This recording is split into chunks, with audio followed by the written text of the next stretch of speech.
Hey guys, today I'm going to tell you how to deposit money in ATM UK HSBC, and this is actually very easy. So in an ATM, you need to go and put in your debit card. From there, you need to choose the option of depositing money, and the options are only 5, 10, 20, 50, 100 and 20 TL banknotes are accepted. Any other banknote will not be accepted. You can deposit maximum of 75 banknote at one time, so make sure it's not more than that number. You need to deposit cash aligned, not folded and vertically to the cash deposit part on the ATM. Make sure they are straight and then you put them in. The folded or teared or wet banknotes will not be accepted.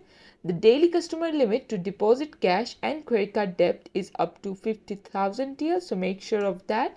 And then if you have a USD or Euro account linked to your card, you can make online deposits in USD and Euro within the daily deposit limit, and there you go. This is how you can do it. Thanks for watching. Please leave a like and subscribe for more tutorials like this, and I'll see you guys in the next one.